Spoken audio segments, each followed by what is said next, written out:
Engkau memberkati Tuhan. Engkau memberkati anak-anak kami Tuhan. Anak laki-laki dan perempuan yang ada di Cornerstone. Tuhan memberkati melawat mereka. Kami percaya anak-anak kami ada dalam lawatan Tuhan. Mereka semua dibuat naik dan bukan turun. Mereka akan menjadi kepala dan bukan ekor, terjadi atas mereka di dalam nama Tuhan Yesus. Engkau memberkati Tuhan, memberkati setiap keluarga-keluarga, memberkati setiap anak-anak kami yang lagi studi di kota ini.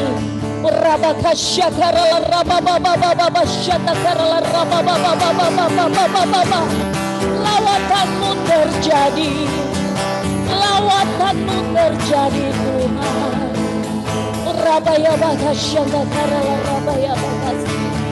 Terima kasih Tuhan.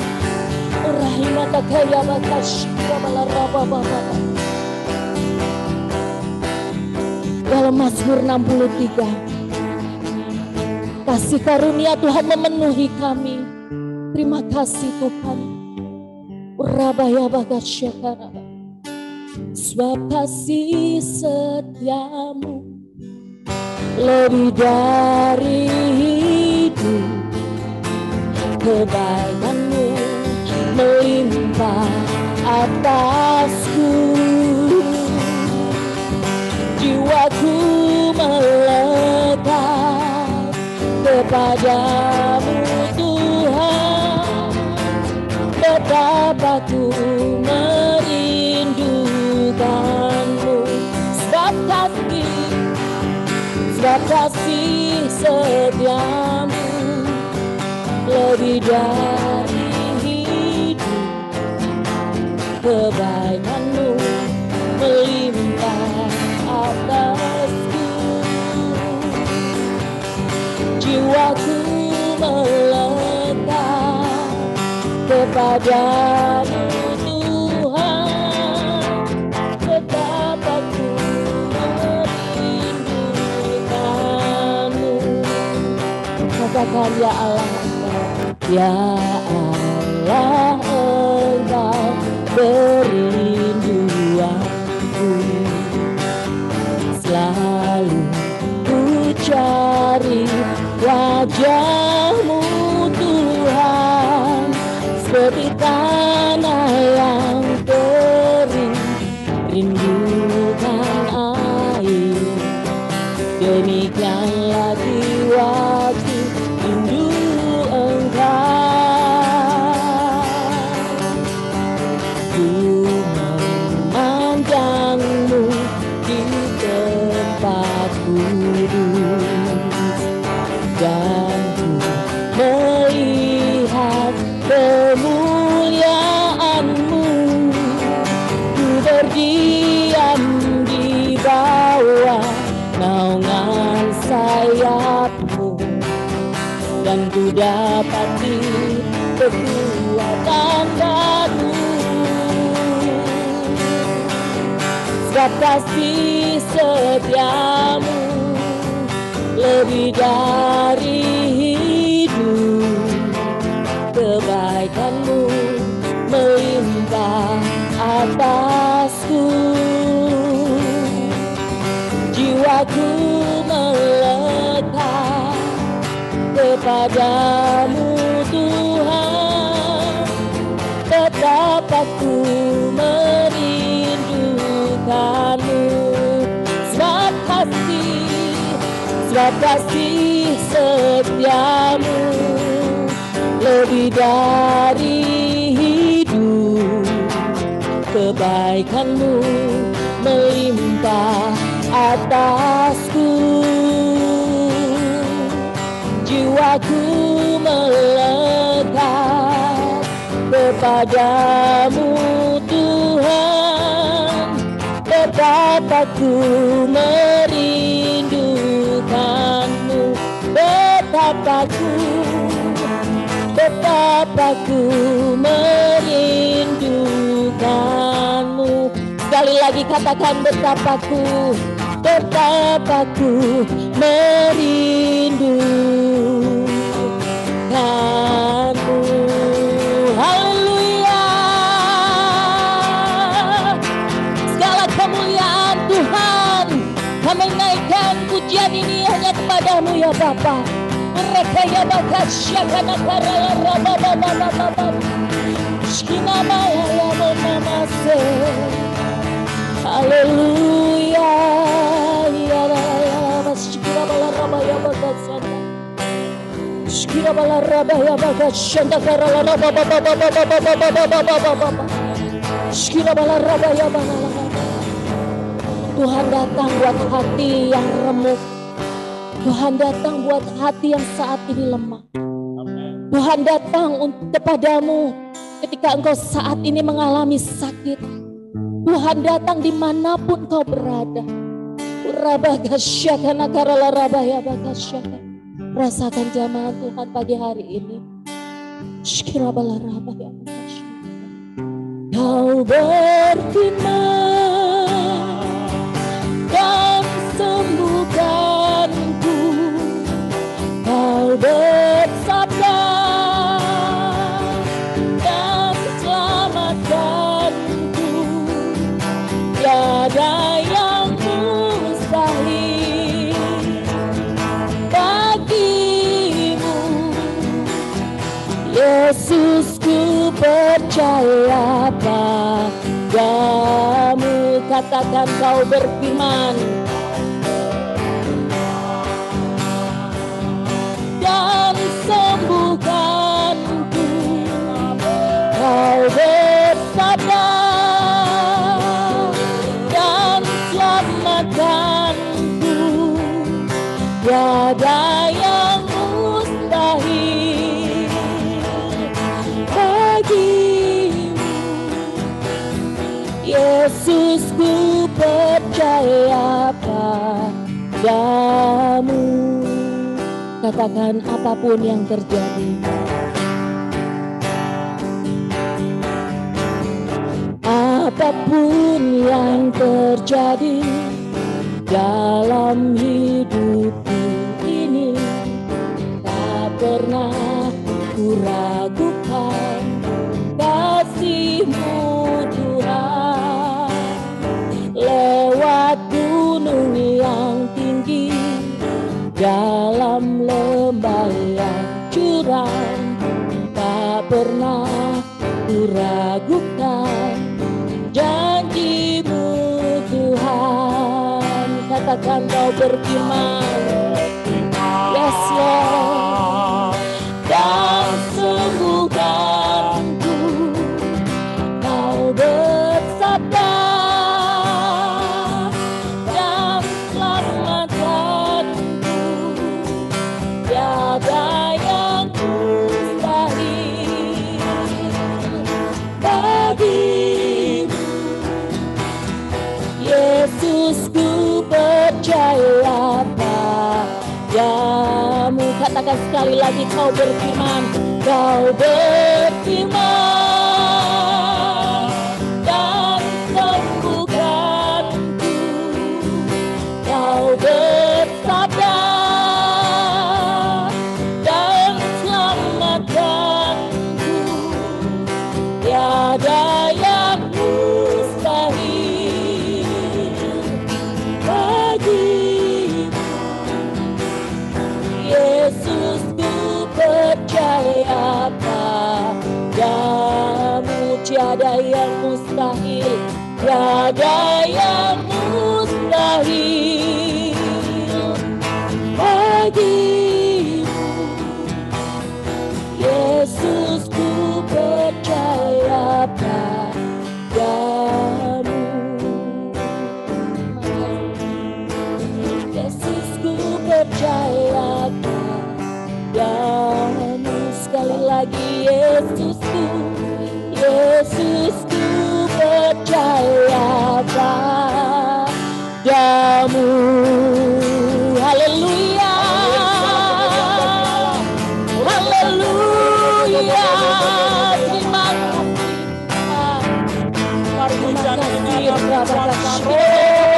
Terima kasih.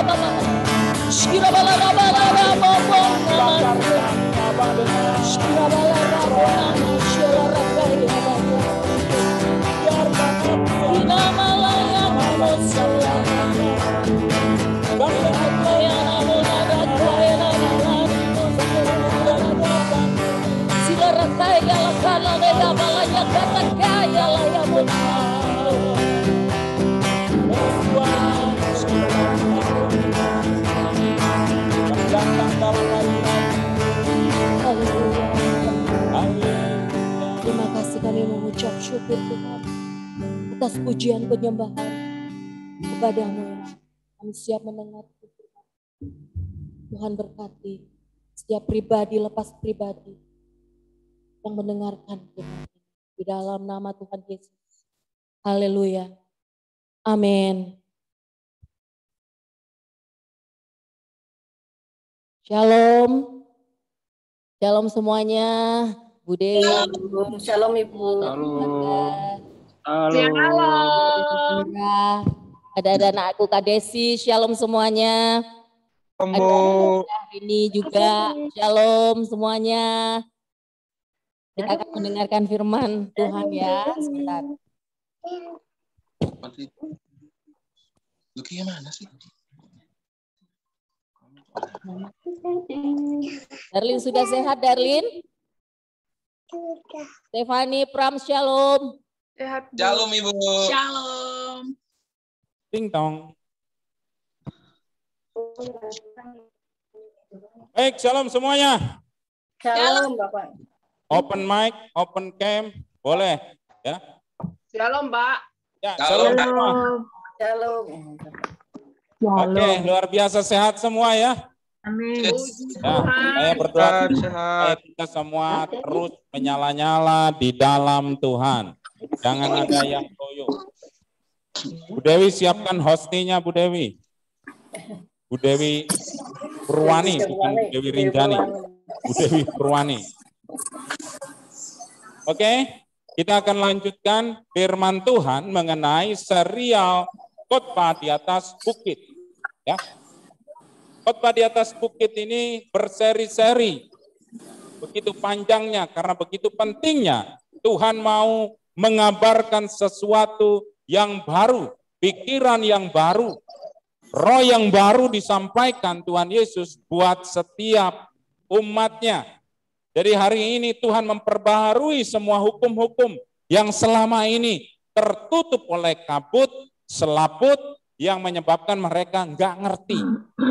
Oke, kita siapkan dulu Matius 5. Kita masuk di pembahasan mengenai pernikahan, hukum pernikahan, dan perceraian. Siapa yang sudah menikah angkat tangan? Saya Pak. Saya Pak. Saya Pak. Saya Siapa belum, yang mau Pak. menikah angkat tangan? Belum Pak. Saya, Belum. Pak. Saya mau nikah. Adit. Oke ya. Bang Adit.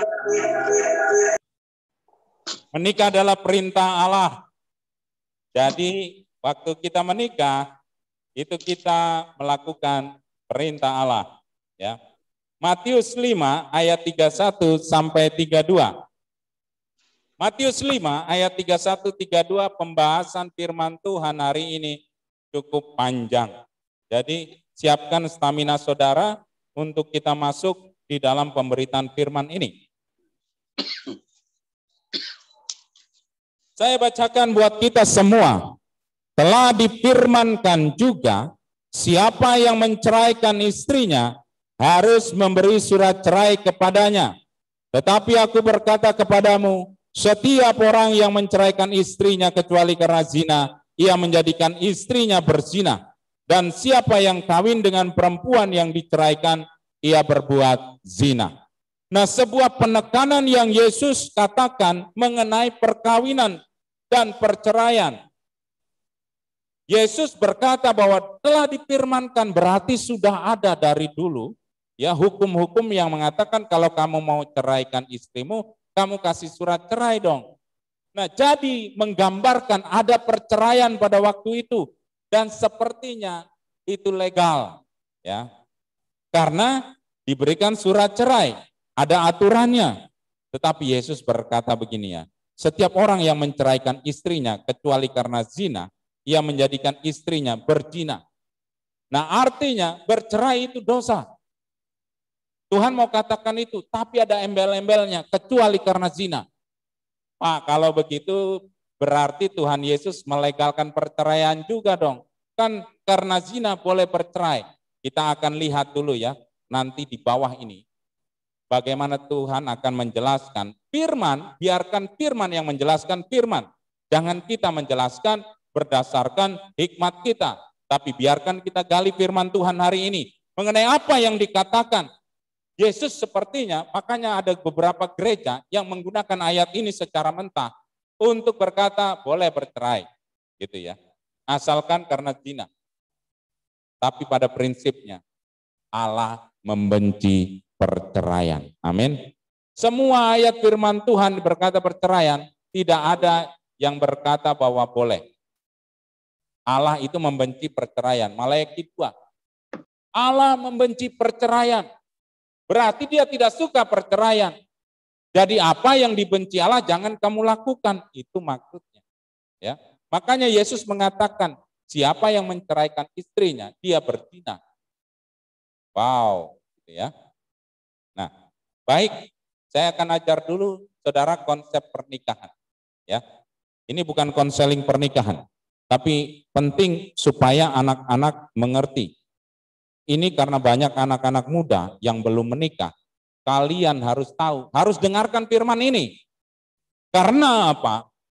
Nanti kalau nanti aja Pak, itu masih lama kalau sudah nikah. Kalau pas nikah kalian lupa firman ini, maka kalian akan menyesal. Ya Pak, kenapa nggak dari dulu saya baca firman ini? Gitu. Jadi saya tahu apa hukumnya, gitu ya. Ingat bahwa tidak boleh ganti di tengah jalan. Istri atau suami bukan ban serep. Kalau bocor bisa diganti, nggak bisa, saudara. Ya, istri dan suami pasangan hidup itu harus terus ada bersamamu dan tidak bisa dipisahkan. Apa yang sudah dipersatukan Allah tidak bisa diceraikan oleh manusia. Itu dasar firman utama dulu ya. Apa yang Allah katakan mengenai pernikahan. Kalau kamu sudah tak persatukan, jangan diceraikan oleh manusia. Oleh siapa? Oleh manusia. Jadi manusia dalam kondisi apapun tidak boleh melakukan wewenang Allah. Yang boleh melakukan hanya Allah. Jadi kalau sudah dipersatukan Allah, tidak boleh diceraikan oleh manusia. Tangkap ini pesan ini baik-baik sebagai dasar landasan utama. Mungkin kalian akan 5-10 tahun lagi menikah atau kapan kayak gitu ya. Yang jelas kalian harus tahu dulu dasar konsep pernikahan Kristen. Sebagai gembala saya harus mengajar semua umat supaya mengerti nilainya apa. Karena ketika menikah tidak ngerti nilainya, maka saudara akan kacau dalam pernikahan. Jadi yang utama sebelum menikah, maka harus memiliki dasar nilai firman Tuhan dulu. Apa yang dikatakan firman. Nah itu yang akan menjadi penyelamat hidupmu. Penyelamat pernikahanmu dan engkau tidak terjerumus akan dosa. Akan banyak nanti pertanyaan-pertanyaan yang akan kita bahas di sini, saudara. Mengenai pernikahan dan perceraian. Ya. Jadi khotbah ini bukan hanya untuk orang tua, bukan hanya untuk yang sudah menikah, tapi justru buat kalian yang hari ini belum menikah. Supaya mengerti nilainya apa dalam pernikahan itu. Ya. Kalau pernikahanmu didasarkan firman Tuhan, maka engkau selamat di dalam bahtera Allah. Tapi kalau pernikahanmu tidak didasari oleh firman Tuhan, maka jangan harap kehidupan pernikahanmu akan bahagia dan selamat. Itu yang saya katakan. Mengapa konseling pernikahan di Cornerstone cukup lama?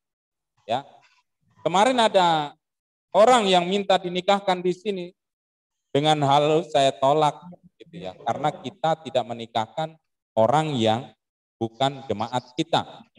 Kemudian yang kedua, ada orang yang mau nikah cepat, tahu toh nikah kilat, gitu ya. Hari ini rencana ketemu pacaran seminggu lagi nikah gitu kan. Lah kapan konselingnya? Yang lebih diutamakan adalah pesta pernikahannya, kawinnya dan lain sebagainya. Tapi lupa peletakan dasar nilai firman Tuhan itu yang menjadi lebih utama. Jadi, maka saya tolak, nggak bisa, harus 6 bulan dulu. Ya. Selain apa? Untuk mengantisipasi apakah ini hamil dulu atau enggak. Gitu. Karena apa? Ada hal-hal yang perlu dibereskan kalau dia berdosa lebih dahulu. Nah itu makanya harus 6 bulan. Jadi saya kasih tahu, saudara, minimal 6 bulan dulu. Kalau kalian mau menikah di Cornerstone, 6 bulan katekisasi pernikahan. Ya. Diajar dulu dasarnya apa dulu. Ya jangan sampai nanti kalian tidak mengerti dasarnya. Firman Tuhan di tengah jalan berantem minta ganti. Nah itu berbahaya. Nah, oleh karena itu yang pertama catat baik-baik. Kalian harus punya buku catatan. Baik itu di handphone atau di apa, kertas lain sebagainya. Ya. Ini bukan buat saya, tidak perlu dikumpulkan. Saudara cukup tulis dan itu buat kamu supaya menjadi bekal hidupmu. Tahukah saudara bahwa pernikahan itu dikehendaki Allah? Yang pertama itu adalah lembaga tertua, lembaga terkecil dan tertua.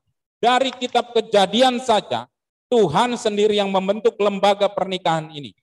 Kejadian 1 ayat 26 sampai 28. Berfirmanlah Allah, baiklah kita menjadikan manusia menurut gambar dan rupa kita, supaya mereka berkuasa atas ikan-ikan di laut dan burung-burung di udara, dan atas ternak dan atas seluruh bumi, dan atas segala binatang melata yang merayap di bumi. Maka Allah menciptakan manusia itu menurut gambarnya, menurut gambar Allah diciptakannya dia. Laki-laki dan perempuan diciptakan mereka. Allah memberkati mereka. Catat baik-baik. Allah memberkati mereka. Lalu Allah berfirman kepada mereka, beranak cuculah dan bertambah banyaklah, penuhilah bumi dan taklukkanlah itu, berkuasalah atas ikan-ikan di laut dan burung-burung di udara dan atas segala binatang yang merayap di bumi. Nah, kekasih hati Tuhan, anak-anakku Cornerstonian, ternyata lembaga ini sudah didesain Allah sejak awal penciptaan, saudara. Diciptakan laki-laki dan perempuan, diberkatilah mereka. Ternyata tujuan pernikahan adalah reproduksi dan rekreasi. Ya, reproduksi adalah beranak cuculah, supaya bumi tidak kosong, supaya ada penguasanya. Kitalah gambaran Allah yang akan berkuasa atas setiap yang ada di muka bumi ini. Jadi kamu dipanggil sebagai wakilnya Allah. Dan kamu dibentuk punya teman, yaitu pasanganmu. Ya, dan beranak cuculah. Jadi tujuan pernikahan adalah reproduksi dan rekreasi. Tanpa rekreasi, bukan terus saudara waktu menikah pergi ke tempat-tempat wisata, bukan. Rekreasi adalah kenikmatan.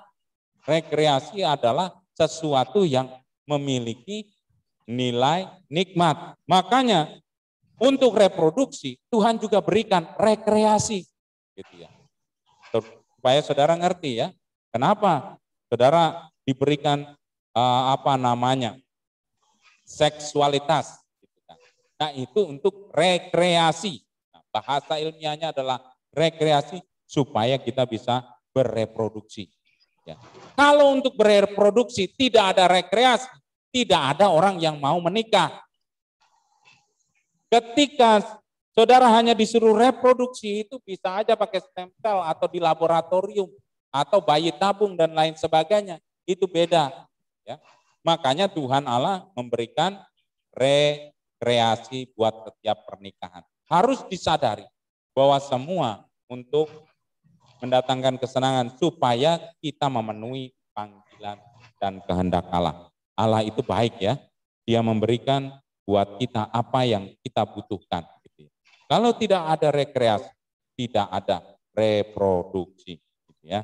Nah, jadi yang pertama adalah ini lembaga tertua yang Allah kendaki. Itu desainnya Allah. Menikah adalah desain Allah. Katakan, menikah adalah desain Allah.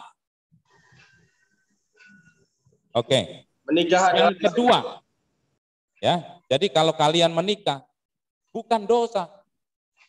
Kalau kalian menikah, itu adalah cara Allah, desain Allah buat setiap kita. Saya katakan setiap orang ada jodoh. Saudara percaya itu? Ya. Jadi jangan khawatir. Saya selalu tanamkan nilai ini buat anak-anak saya semua, buat Cornerstonian, bahwa setiap orang ada jodohnya. Jadi jangan perlu pakai Tinder, aplikasi-aplikasi yang itu bisa berbahaya. Karena apa? Itu menjerumuskan.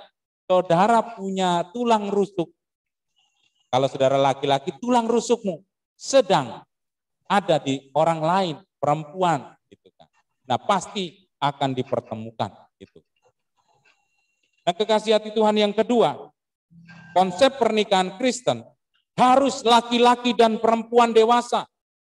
Nah, ini jadi makanya nggak ada anak 5 tahun menikah, ya, karena mereka belum dewasa.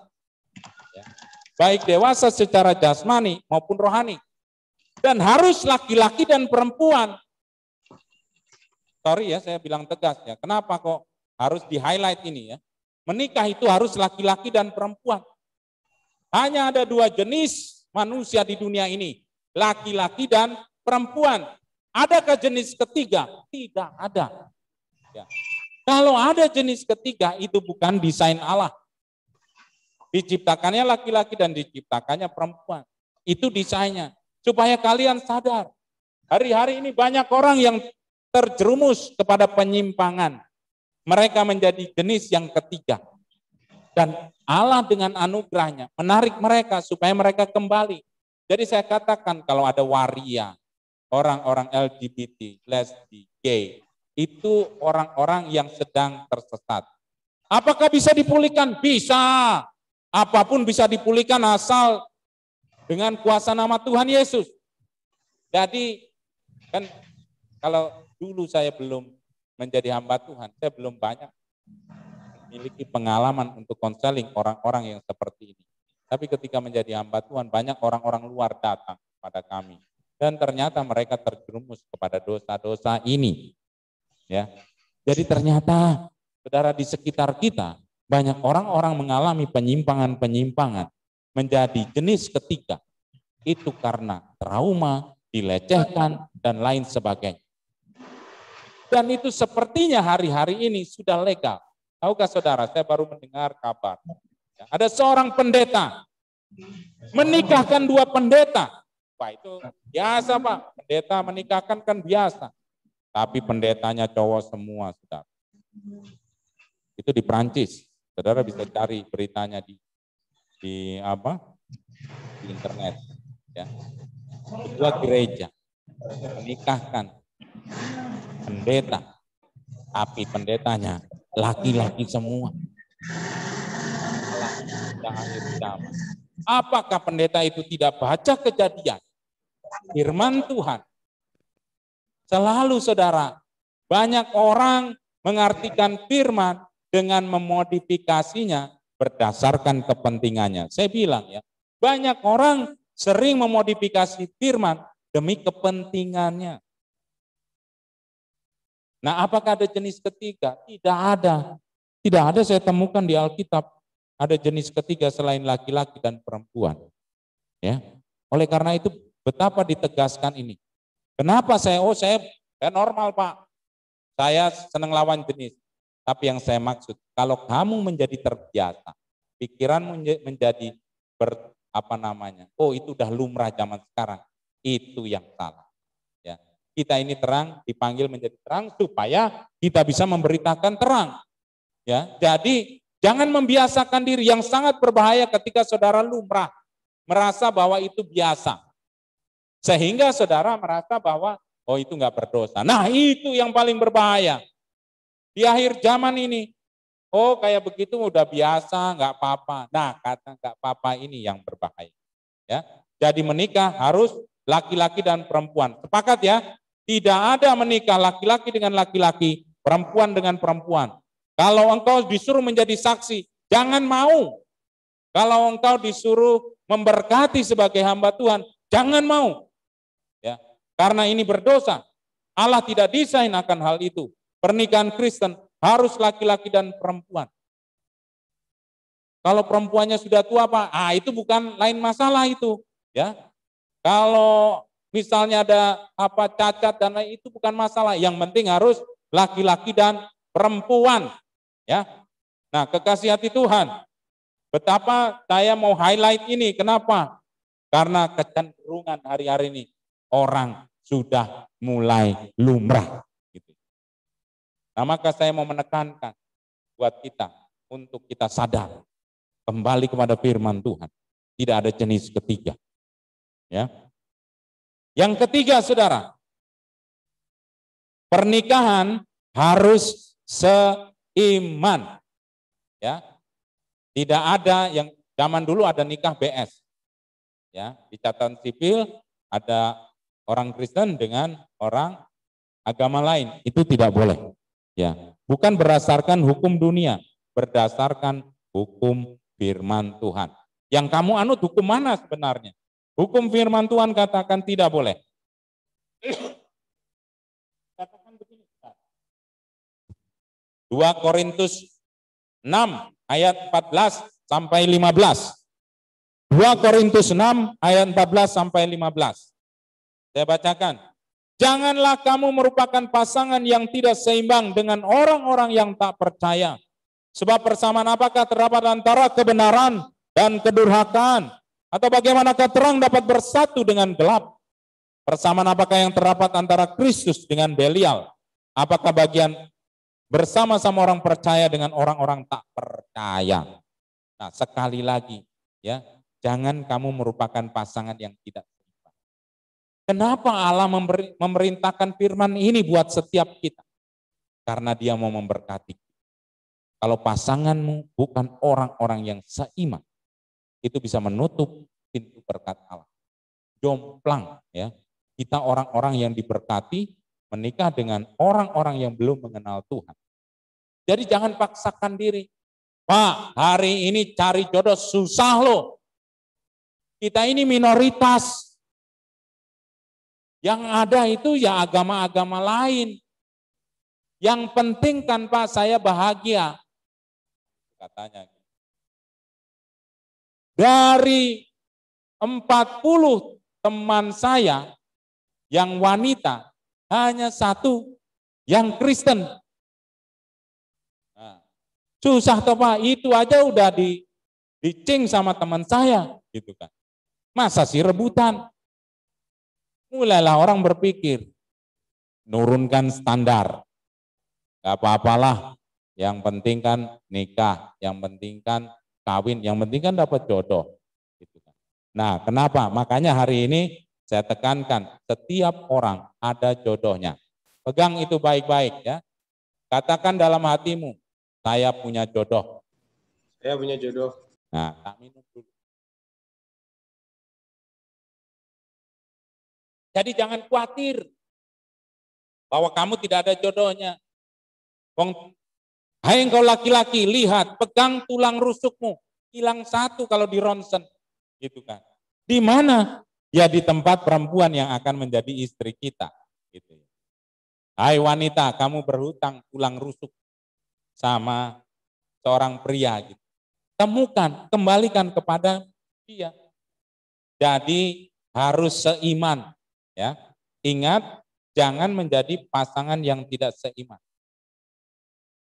Nanti kita akan lihat apa yang dikatakan kalau kita belum mengalami kasih anugerah. Ya, terang dan gelap tidak bisa bersatu. Jadi kalian anak-anak muda yang belum menikah, jangan kemudian kamu menjadi anak-anak yang murahan, menurunkan standar. Yang penting perempuan, yang penting dia bisa mencukupi saya, yang penting sesuai selera saya, meskipun tidak seiman. Jangan turunkan standar. Engkau orang mahal, nak, ya. Engkau anak-anak mahal. Engkau ditebus dengan darah Kristus. Oleh karena itu, jangan sia-siakan untuk engkau menggadaikan cintamu dengan orang-orang yang tidak seiman, ya. Ada lagu yang hari-hari ini lagi ngetren, saudara. Saya nggak tahu, saya sering lihat di TikTok apa di Instagram.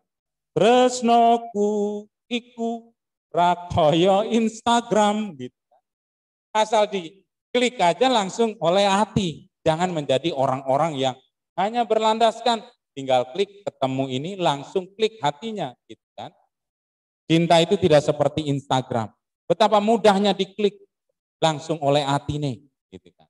Nah, kekasih hati Tuhan, jangan gadaikan keselamatanmu dengan engkau menikah dengan yang tidak seiman. Nah, kekasih hati Tuhan, dengarkan ini baik-baik. Kalau engkau hari ini sedang berhubungan dengan orang-orang yang mungkin tidak seiman, saya katakan pacaran, bukan. Kita ini bukan cari pacar, tapi cari apa? Pasangan hidup. Nah, jadi mencari pasangan hidup bukan mencari pacar, gitu ya. Karena pasangan hidup akan kita nikahi. Kalau pacar bisa kita tinggalkan, gitu ya. Nah, hari ini berdoa sungguh-sungguh ya supaya Tuhan pertemukan dengan jodohku, gitu kan. Maunya ku. Jangan dilanjutin Mas Adit. Yang ke berapa tadi? Yang keempat. Ya. Yang keempat apa? Pernikahan Kristen, supaya ini nilainya harus tahu. Pernikahanmu harus diberkati Allah. Jadi jangan kemudian punya inisiatif. Yang penting kan saya berdoa kepada Allah. Terus saudara tidak ikut prosedur. Mungkin orang tuamu menentang. Mungkin banyak orang yang tidak setuju sehingga engkau nikah lari. Sehingga yang penting lah sudah saya setia sama dia setia. Enggak, pernikahan harus diberkati Allah. Ya. Makanya dikatakan di Kejadian 1 ayat 28. Allah memberkati mereka. Siapa yang memberkati? Allah memberkati mereka. Lalu Allah berfirman kepada mereka, beranak cuculah dan bertambah banyak. Penuhilah bumi dan taklukkanlah itu. Berkuasalah atas ikan-ikan di laut dan burung-burung di udara dan seterusnya. Pada intinya, setiap pernikahan Kristen harus diberkati Allah. Karena dia yang akan bertanggung jawab terhadap kehidupan. Kalau engkau tidak diberkati Allah, engkau tanggung sendiri semuanya, sulitnya kehidupan. Menikah itu tidak mudah. Menikah mudah, asalkan ada Tuhan Yesus beserta kita. Jadi, jangan main-main saudara ya. Pernikahan itu serius. Kenapa? Harus direncanakan sungguh-sungguh. Jadi jangan, kapan kamu nikahi aku? Besok subuh gimana? Gitu kan. Ada toh yang suka bilang begitu gitu kan. Saking gampangnya menikah.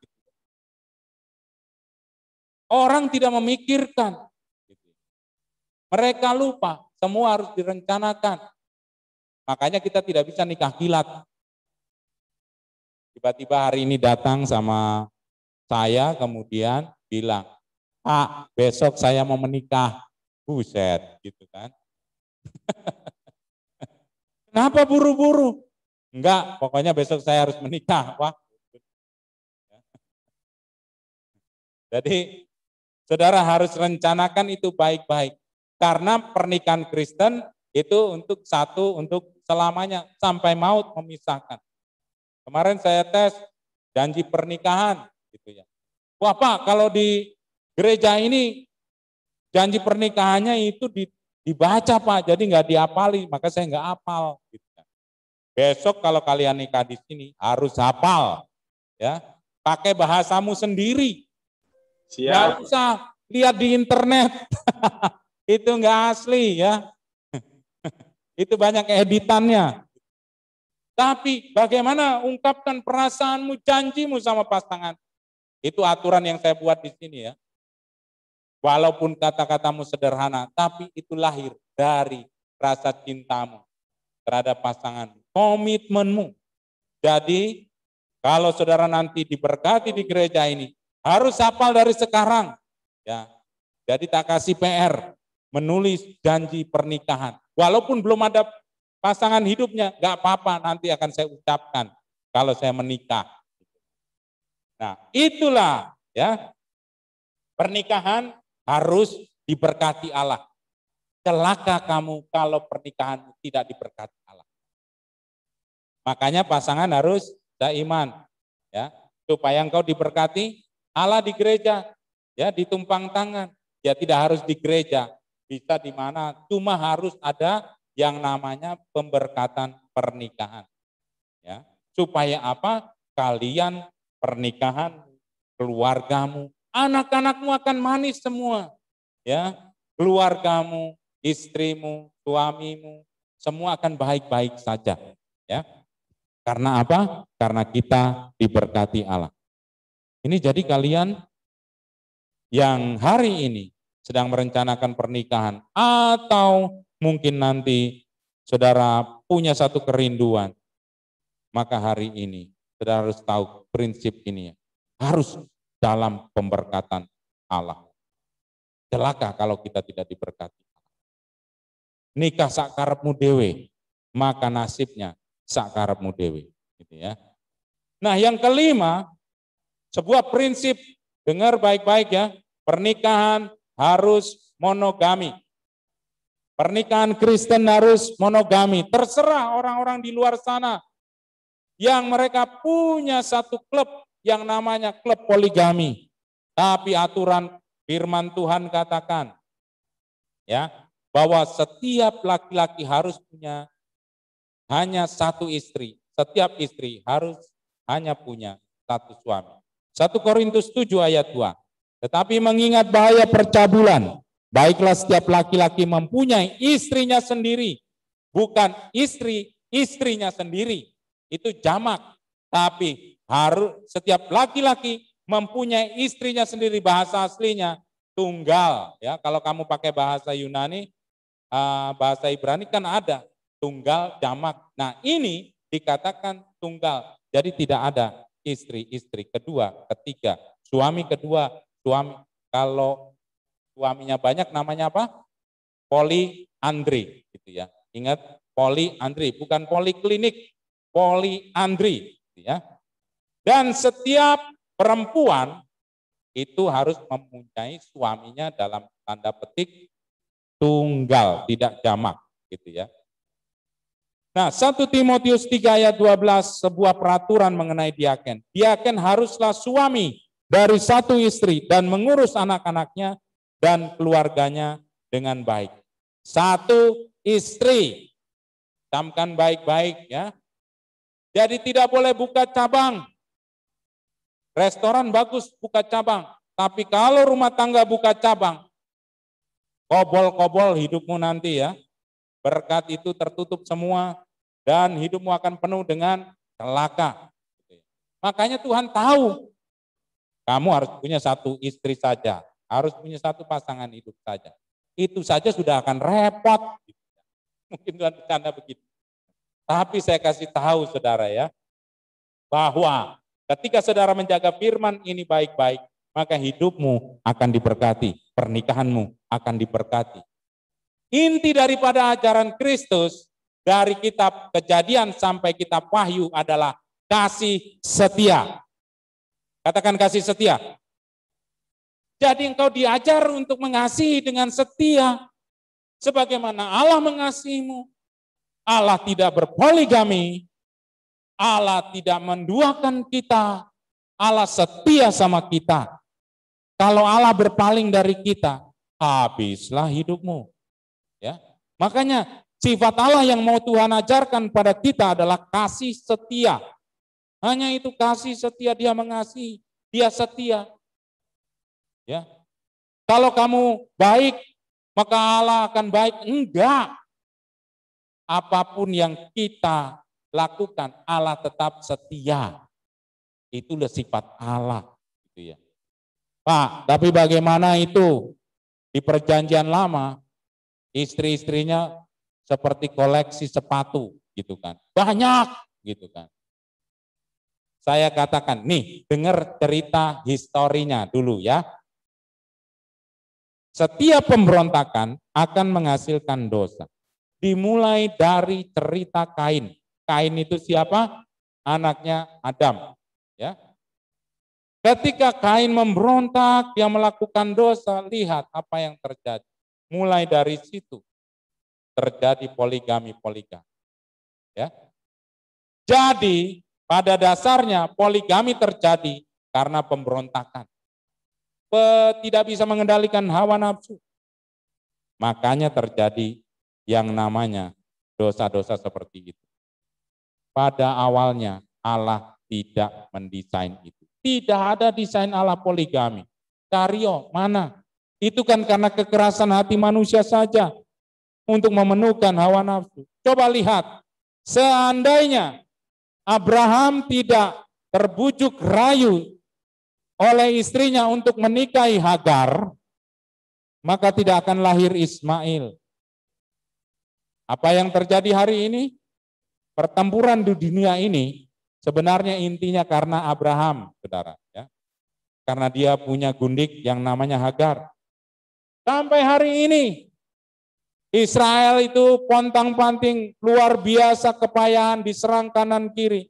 Itu karena saudaranya sendiri, saudara tirinya sendiri. Nah makanya poligami itu tidak mendatangkan damai sejahtera dan berkat Tuhan. Jadi kenapa Tuhan menetapkan kamu harus monogami? Pernikahan Kristen hanya monogami. Tidak boleh punya pasangan hidup lebih dari satu. Ya. Karena apa? Karena itu tidak mencerminkan sifat Allah kasih setia. Ya. Dan itu bisa mendatangkan malapetaka bagi pernikahanmu. Jadi kalian harus ingat ya, untuk ke depan kalau kalian mau menikah, bagi yang belum menikah, camkan ini baik-baik. Restoran Bang boleh buka cabang, tapi pernikahan Kristen harus tetap setia dengan satu pasangan. Besarkanlah itu pernikahanmu dengan baik gitu ya. Tidak perlu buka cabang-cabang gitu. Karena itu akan membuat rumah tangga menjadi hancur gitu ya. Oh, ada apa itu contoh poligami yang berhasil? Coba tanya hati nuraninya gitu ya. Jangan hanya kelihatannya. Saudara, apakah saudara tahu isi hatinya? Istri-istrinya itu gitu kan. Tidak ada, coba tanya itu. Wanita-wanita mana mau diduakan gitu kan. Mau kok gitu ya. Tidak ada yang mau gitu ya. Nah, yang keenam, saudara, pernikahan Kristen hanya bisa dipisahkan oleh maut, tidak bisa diceraikan oleh manusia. Maleakhi 2 yang 14-16, dan kamu bertanya, oleh karena apa? Oleh sebab Tuhan telah menjadi saksi antara engkau dan istri masa mudamu yang kepadanya engkau telah tidak setia, padahal dialah teman sekutumu dan istri seperjanjianmu. Bukankah Allah yang esa menjadikan mereka daging dan roh, dan apakah yang dikehendaki kesatuan itu? Keturunan ilahi, jadi jagalah dirimu, dan jangan ada orang tidak setia terhadap istri dari masa mudanya, sebab aku membenci perceraian, firman Tuhan Allah Israel. Juga orang-orang yang menutupi pakaian dengan kekerasan, firman Tuhan semesta alam, maka jagalah diri. Janganlah berkhianat. Maleakhi 2 ya, tadi dikatakan demikian. Jadi Allah membenci perceraian. Apa yang sudah dipersatukan Allah tidak bisa diceraikan manusia. Itu prinsipnya ya. Matius 19 ayat 6. Demikianlah mereka bukan lagi dua, melainkan satu. Karena itu apa yang telah dipersatukan Allah tidak boleh diceraikan manusia. Dengarkan baik-baik, ini satu highlight. Apa yang dipersatukan Allah tidak bisa diceraikan manusia. Jadi kalau kalian sudah diberkati dalam pernikahan kudus, tidak boleh diceraikan manusia. Dengan kondisi apapun. Sorry, saya katakan dengan tegas, kita Cornerstonian berkata, tidak bisa cerai dengan kondisi apapun. Ya, kurang jelas, tidak bisa cerai dengan kondisi apapun. Bagaimana kalau istri saya atau suami saya KDRT? Kita akan bahas nanti di bagian perceraian. Khusus saya akan kupas tuntas ya supaya kita ngerti. Ya, supaya tidak boleh ada perceraian di cornerstone, tidak boleh ada remarriage di cornerstone. Karena kita memiliki nilai highest hubungan kita dengan Allah. Kolose 3 berkata bahwa yang kukatakan ini adalah hubungan kita dengan Tuhan Yesus, bukan dengan manusia. Jadi pernikahan itu lambang kita, hubungan kita dengan Tuhan Yesus. Mau kamu dicerai Tuhan Yesus? Berabe, saudara. Ya. Gereja adalah mempelai wanita, Kristus adalah mempelai pria. Mengapa dikonsepkan demikian? Ya, karena itu merupakan sebuah rencana Allah yang indah supaya kita bisa masuk di dalam bagian kerajaan. Ya. Nah, hanya bisa dipisahkan oleh maut. Kan janji nikah kan? Aku akan mengasihimu dalam kondisi sehat, baik, ataupun dalam kondisi sakit, baik dalam kaya raya maupun melarat gitu kan, atau enggak punya uang. Baik waktu kita bisa makan Pizza Hut maupun kita hanya makan Indomie, nasi angkring. Sampai maut memisahkan kita. Dari mana kata-kata itu ya? Sampai maut memisahkan. Berarti yang bisa menceraikan kita hanya Allah. Karena Dia yang bisa mengambil kehidupan kita. Jadi tidak ada alasan bahwa manusia bisa menceraikan dirinya. Kita baru saja belajar mengenai Bani Korah. Ya. Bagaimana Korah itu mau menggulingkan kepemimpinan Musa di padang gurun.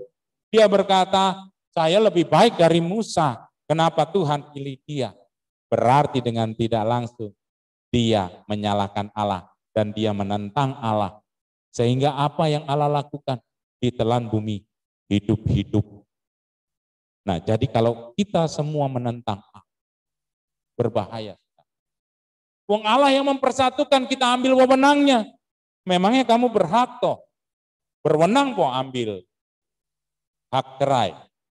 Kan hanya diceraikan oleh maut. Dan yang punya maut itu adalah Allah itu sendiri. Nah, kekasih hati Tuhan, jangan ambil porsinya Allah. Ya. Baik, saya akan lanjutkan, saudara ya. Nanti kita akan bahas apakah orang yang sudah cerai mati bisa menikah lagi nanti di bahasan perceraian ya. Nah, yang ketujuh, pernikahan menjaga kekudusan dan menjauhi perzinahan. Ingat, di dalam rumah tangga, pernikahan. Ya. Saya nonton film FTV apa di Netflix ya, saya lupa, ada sebuah kisah. Yang penting saya di rumah baik-baik. Kalau di luar itu urusan kamu nggak usah pikirin, nggak usah. Ada seorang suami berkata demikian. Ya. Dia punya banyak pacar di luar. Yang penting kan kamu tak cukupi. Di rumah kan saya baik, saya tetap cinta sama kamu. Apakah demikian, saudara, pernikahan Kristen? Tidak. Sebab apa? Allah itu omnipresent. Apa itu omnipresent? Allah itu hadir di mana-mana. Jadi bukan hanya mencerminkan Allah itu hanya di rumah kita, yang ada salibnya, bukan. Allah itu ada di mana-mana, Dia omnipresent. Kamu datang ke tempat pelacuran, kamu main di booking open BO itu, apa itu open BO gitu kan? Lewat aplikasi-aplikasi dan lain sebagainya. Allah tahu, Allah itu tidak bodoh, Allah itu maha tahu, Dia omnipresent, ada di mana-mana. Jadi di rumah maupun di luar harus sama, tetap kudus. Tidak hanya di gereja kudus, di luar tidak kudus, tidak boleh. Itu manusia munafik. Ya, Ibrani 13 ayat 4 tadi katakan, hendaklah kamu semua penuh hormat terhadap perkawinan. Janganlah mencemarkan tempat tidur, sebab orang-orang sundal dan pezina akan dihakimi Allah. Perhatikan baik-baik ya. Ini ayat yang berkata orang yang mencemarkan tempat tidur, orang-orang sundal, pezina akan dihakimi Allah. Siapa yang bilang sekali selamat tetap selamat? Pak, saya kan sudah terima Yesus gitu. Meskipun saya berdosa, saya selamat kok Pak. Mana firman-Nya? Gitu kan. Orang-orang sundal, kalau kamu tetap bersundal, berzina, maka sama saja kamu akan mengalami penghakiman Allah. Ya. Makanya jangan main-main dengan dosa. Setiap dosa ada konsekuensinya. Tapi kalau kamu bertobat minta ampun, Tuhan ampuni. Tapi tetap ada konsekuensinya. Ya. Makanya jangan mau berbuat dosa.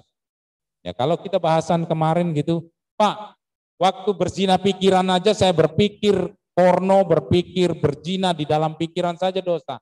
Lebih baik saya lakukan saja Pak, kan sama dosanya. Saya katakan kamu lebih terjerat lagi masuk kepada ikatan dosa. Dan semakin sulit untuk keluar dari ikatanmu. Makanya jangan main-main dengan dosa. Jangan saudara melegalkan dosa. Ya, apa yang dibenci Allah jangan kamu lakukan. Oke, ya. Tadi kita mengerti bagaimana pernikahan Kristen yang sesungguhnya. Ya, dia lembaga yang diperintahkan Allah paling tua, gitu ya. Pertama kali di kitab Kejadian. Yang kedua, pernikahan Kristen harus antara laki-laki dan perempuan dewasa. Yang ketiga, pernikahan Kristen harus seiman, tidak ada tawar-menawar. Ya. Yang keempat, pernikahan Kristen harus diberkati Allah. Yang kelima, sifat pernikahan Kristen adalah monogami. Tidak ada cabang-cabang poligami-poligami. Yang keenam, pernikahan Kristen hanya bisa dipisahkan oleh maut. Manusia tidak bisa menceraikan. Yang ketujuh, saudara tadi dikatakan apa? Bahwa, tadi mana ya? Pernikahan menjaga kekudusan, pernikahan Kristen harus kudus, tidak boleh mencemari hubungan walaupun tidak dilihat pasangan sekalipun. Karena engkau bertanggung jawab bukan kepada manusia tapi kepada Allah. Ya, baik, itu 7 konsep pernikahan Kristen. Sebelum engkau menikah, engkau harus tahu konsep ini. Kalau engkau hari ini sudah menikah, engkau harus sadar untuk lakukan 7 prinsip ini. Ya, jangan sampai engkau berdosa kembali. Kita akan bahas mengenai perceraian. Ya, perhatikan baik-baik. Banyak orang yang salah kaprah mengenai perceraian. Tapi kita konsisten memegang nilai tertinggi berdasarkan firman Allah. Ya, bukan berdasarkan hikmat manusia. Bukan berdasarkan modifikasi-modifikasi, kepentingan-kepentingan sesaat hanya untuk melegalkan orang-orang tertentu. Nah, kita berpegang kepada firman Allah. Ya. Sekali lagi saya baca Matius 5 ayat 31 sampai 32. Telah difirmankan juga, siapa yang menceraikan istrinya harus memberi surat cerai kepadanya. Tetapi aku berkata kepadamu, setiap orang yang menceraikan istrinya, kecuali karena zina, ia menjadikan istrinya berzina. Dan siapa yang kawin dengan perempuan yang diceraikan, ia berbuat zina. Kekasih hati Tuhan. Seolah-olah ya dikatakan bahwa Yesus melegalkan perceraian. Tapi Yesus itu orang Yahudi. Yesus tinggal di lingkungan Yahudi. Lihat, perjanjian baru ditulis dalam bahasa Yunani. Diterjemahkan dalam bahasa Inggris. Kemudian masuk ke bahasa Indonesia. Tapi kitab asli itu Yesus menggunakan bahasa Aram atau bahasa Ibrani. Nah, jadi kita harus tahu juga budaya di sana dulu. Dalam hermeneutika mentafsirkan Alkitab, kalian harus tahu sasaran firman itu kepada siapa. Dalam hal ini Matius ya menuliskan kepada orang-orang Yahudi. Artinya dia percaya Yesus menggunakan bahasa Arab. Dan yang kedua, latar belakangnya, tahun penulisannya, budayanya. Oke. Jadi ingat dalam mentafsirkan Alkitab, jangan telan mentah-mentah Bapak di sini ada tulisan karena zina, berarti Yesus melegalkan.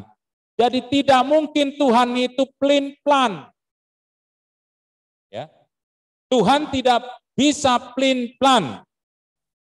Di awal di Kejadian, terus di dalam Matius berkata beda. Ya. Waktu Tuhan berkata apa yang dipersatukan Allah tidak bisa diceraikan manusia. Masa sih Tuhan berkata lain lagi? Ya. Kecuali karena zina. Itu menjadi dasar. Nah, ini saya jelaskan ya. Matius menulis kepada orang-orang Yahudi, Markus kepada orang-orang Yunani. Baik, ya. Di sini dikatakan setiap orang yang menceraikan istrinya kecuali karena zina ia menjadikan istrinya berzina. Siapa yang kawin dengan perempuan? Ini topiknya adalah pria. Seolah-olah pria yang berdosa, ya. Pria nggak boleh menceraikan istrinya. Kok nggak ada istri menceraikan suaminya? Karena budaya pada waktu itu, sampai hari ini juga, istri tidak bisa menceraikan suami. Mau dalam keadaan apapun, tidak ada hak untuk menceraikan, menantang suami, menantang laki-laki.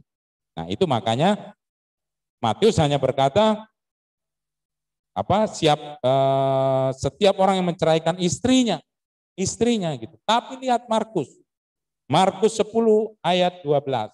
Dan jika si istri menceraikan suaminya dan kawin dengan laki-laki lain, dia berbuat zina.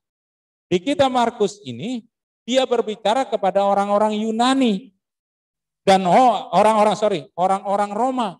Orang Roma itu punya satu kebiasaan, istri-istri itu suka menceraikan suami dan kawin lagi. Makanya Markus menuliskan, ya, hai istri-istri, ya, gak boleh menceraikan suami. Gitu. Nah, makanya menjadi sebuah konteks yang relevan kepada siapa dituliskan, ya, supaya budayanya jelas, ya, supaya sasaran sang penerima firman juga paham.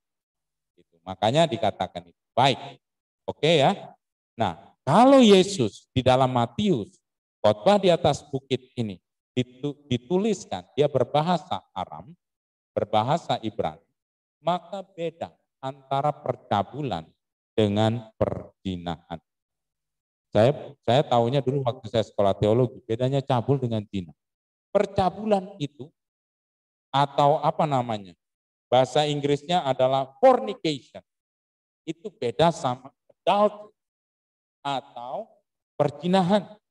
Perzinahan hanya dilakukan untuk orang-orang yang menikah. Tapi percabulan dilakukan oleh orang-orang yang belum menikah. Itu namanya cabul. Jadi dibedakan. Cabul dan zina itu berbeda. Zina untuk orang-orang yang sudah menikah.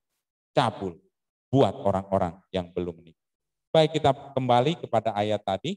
Dikatakan Matius 5 ayat 31-32, kecuali karena zina. Gitu ya. Nah, kalau Yesus menggunakan bahasa asli Aram, maka yang dimaksud adalah cabul, ya. Fornication, percabulan. Nah, lihat budayanya. Pernikahan orang Yahudi itu bertunangan saja. Itu dikatakan sudah terikat, menikah, hampir seperti menikah gitu ya. Baik, kita lihat kasusnya ya.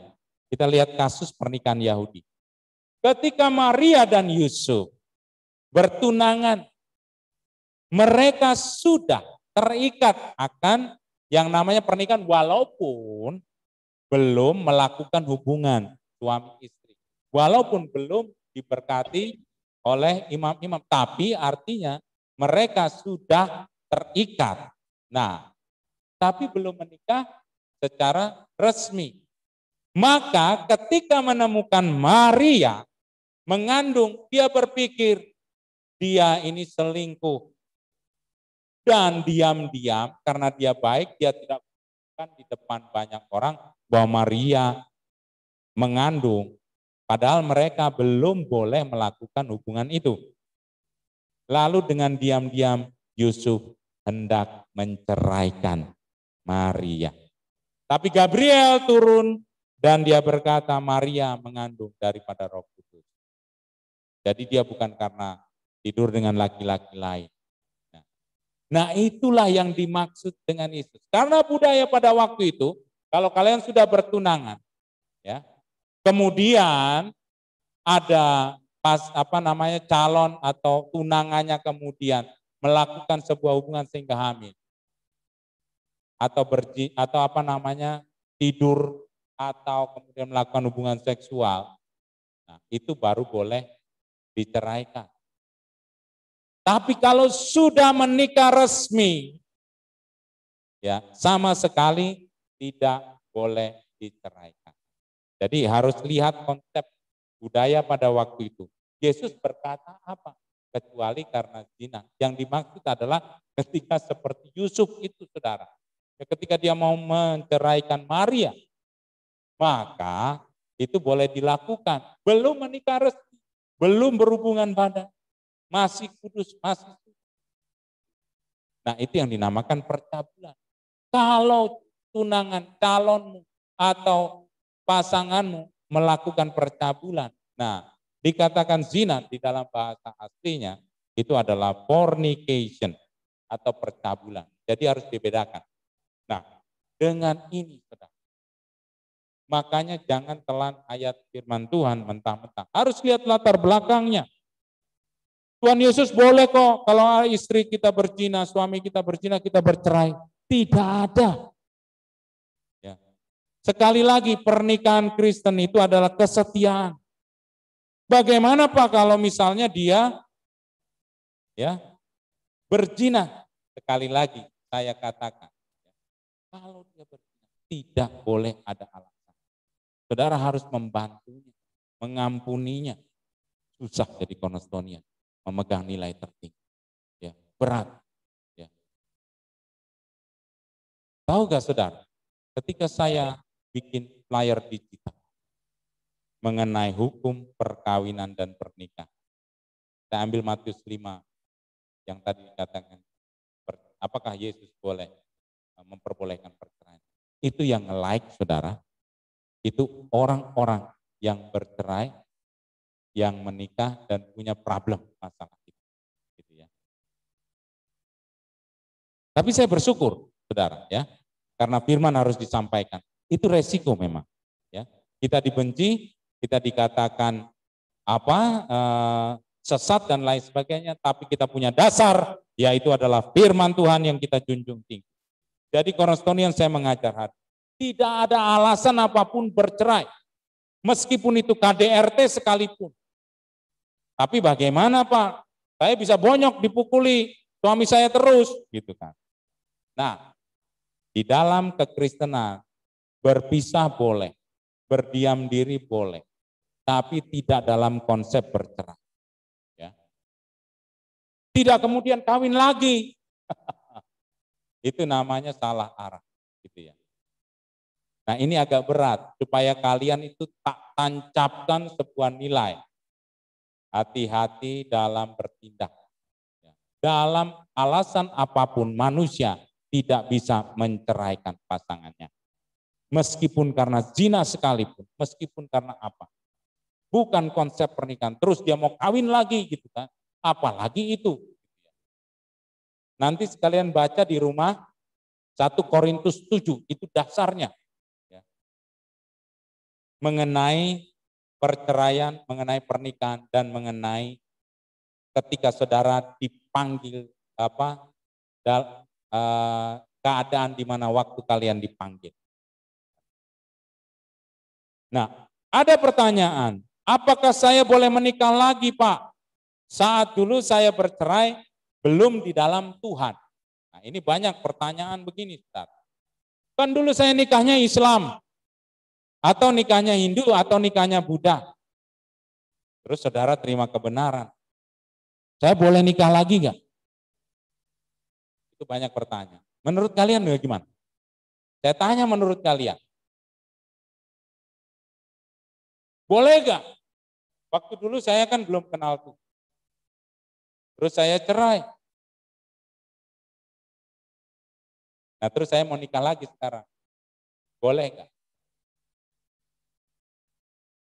Saya jawab, tidak boleh. Tidak boleh. Ya. Allah itu hukumnya satu. Kalau Allah punya standar ganda, bingunglah manusia. Gitu ya. Kepada A dia lakukan ini, kepada B dia lakukan ini, kepada C enggak. Hukum Allah yang kita percaya adalah satu, berlaku untuk semuanya. Nah, banyak orang itu sinkritisme, menggabung-gabungkan hukum-hukum di dunia ini, dipilih yang enak, tapi hukum Allah tetap satu. Apa yang sudah dipersatukan Allah, kan bukan Allah yang menyatukan semua pernikahan. Ini saya pernah tanya sama gembala senior. Nah kalau dia nikahnya Islam Pak, gimana? Semua pernikahan sama di mata Tuhan.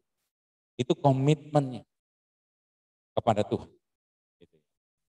Jadi kalau saudara sudah terima kebenaran hari ini, langkah yang terbaik adalah bertarak.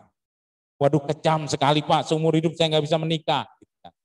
Kita ini bukan hanya hidup di dunia tok yang hanya sisa 20, 30, 50 tahun. Tapi kita akan hidup selama-lamanya. Dan firman Tuhan, nanti saudara bisa baca di 1 Korintus 7. Ya. Coba saudara tanya orang-orang yang beragama lain. Yang dipoligami atau poligami. Sebenarnya mereka pun punya hati nurani. Bagaimana kalau itu terjadi bagi kehidupan mereka sendiri yang melakukan poligami atau yang dipoligami? Nah, saudara bagaimana? Gitu kan. Nah, makanya satu hukum Allah untuk semua. Ya. Nah, tapi bagaimana Pak kalau pada waktu ini pertanyaan lagi gini ya. Saya kasih satu ayat dulu ya, di Keluaran 12 ayat 49. Ini dasar hukumnya. Satu hukum saja akan berlaku untuk orang asli dan untuk orang asing yang menetap di tengah-tengah kamu. Jadi artinya hukum Allah diberikan buat kita dan juga buat orang-orang asing. Wong Allahnya satu kok, aturannya beda-beda. Tidak, kalau aturannya beda-beda kamu bingung. Makanya Allah itu konsisten. Dia mengajarkan kita sifat konsisten. Makanya berlaku juga hukum itu. Nah, terus ada pertanyaan begini. Ini sudah terlanjur, Pak. Saya sudah menikah saya sudah bercerai dan menikah lagi. Nah, saudara, ya, kalau sudah melakukan, bertobat sungguh-sungguh dan jangan berbuat dosa lagi. Seperti perempuan yang berzina itu yang apa? Itu loh, mau dirajam batu itu. Apa yang Yesus katakan? Kemana orang-orang tadi? Mereka pergi. Ya sudah, pergilah dan jangan berbuat dosa lagi. Yesus mengampuni dan Yesus berkata, jangan berbuat dosa lagi. Apa saya ceraikan saja Pak? Itu namanya nambah dosa lagi. Bingunglah kita ini. Katanya nggak boleh Pak. Ya saya ceraikan saja gitu kan. Itu lebih berdosa lagi. Baca 1 Korintus 7. Ya. Keadaan waktu di mana waktu kamu dipanggil. Contoh begini ya, dulu ada orang tanya, Pak saya ini dulu tatoan, saya preman. Terus saya bertobat. Enggak perlu kamu hapus tatomu. Gitu ya. Ngapus tato sekarang gampang, zaman dulu disetrika bro. Gitu ya. Bayangin kulit disetrika, enggak keriput itu. Nah jadi yang dimaksud bukan hukum jasmaninya, tapi hukum rohaninya. Asalkan hidup kamu bertobat sungguh-sungguh, itu yang Tuhan mau. Ya, jadi hari ini belajar, mengerti gitu ya. Jadi kepada kalian yang sudah terlanjur, jagalah hidup kudus berkenan, minta pengampunan, datang ke mercy seat, datang ke tahta belas kasihan Tuhan, tahta karunia-Nya, minta pengampunan, dan jangan berbuat dosa lagi.